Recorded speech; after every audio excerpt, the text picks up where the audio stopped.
మొన్న వచ్చినట్టు వరదలకి మరి అకాల వర్షాలకి ఏదైతే నష్టపోయారో రైతులు కూడా ఆదుకోవాలని చెప్పి సాక్షాత్తు మన వ్యవసాయ శాఖ మంత్రి అచ్చెన్నాయుడు గారు కూడా మన పశ్చిమ గోదావరి జిల్లా పర్యటించడం జరిగింది.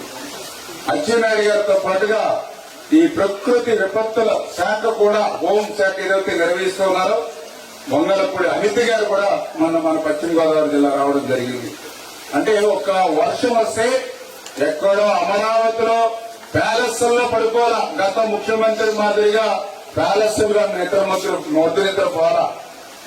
వరద వస్తుందంటే వరద కంటే ముందుగానే ఇవాళ మంత్రులు మేము పోలవరం పోతే నిర్వాసితులు చెప్తూ ఉన్నారు.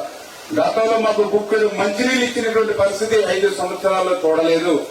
గతంలో ఒక్క మంత్రి కూడా మా 5 సంవత్సరాల్లో మా పోలవరం నిర్వాసుల దగ్గరికి వచ్చి మాట్లాడింది లేదు. ఈవేళ 4 మంత్రులు వచ్చారు మా దగ్గరికి అని చెప్పి సాక్షాత్తు నిర్వాసితులు సైతం సంతృప్తి వ్యక్తం చేశారని.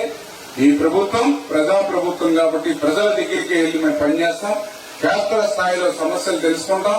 అందుకే నాట్లు వేసి ఎవరైనా పంట నష్టపోతే దాన్ని నమోదు చేసి అది కూడా పారదర్శకంగా కఠినమైన నిబంధనలు లేకుండా పారదర్శకంగానే వాటిని నమోదు చేసి వాళ్ళకి ఇన్పుట్ సబ్సిడీ ఇచ్చి వాళ్ళని ఆదుకోవాలనేది ఒకటి. రెండవది ఏదైతే విత్తనాలు ఆకుమడికి సంబంధించి వేసి ఆకుమడి మునిగిపోయి ఏదైతే నష్టపోయారో వాళ్ళకు కూడా 80% సబ్సిడీతో, అంటే దగ్గర 900 రూపాయలు పైబడి ఉండేటువంటి విత్తనం ప్యాకెట్ ని 220 రూపాయలకి, అంటే కేవలం 20% మాత్రం మీరు చెల్లిస్తే 200 రూపాయలు చెల్లిస్తే మీకు 30 కేజీల ప్యాకెట్ మీకు అందించడం జరుగుతుంది. నిజంగా చెప్తూ ఉన్నా, ఎంతమంది రైతులు నష్టపోతే ప్రతి ఒక్కరికి కూడా మీకు విత్తనాలు సరఫరా చేస్తాం. ఏదైనా ఎక్కడైనా ఇబ్బంది ఉంటే మాతో సంప్రదించండి.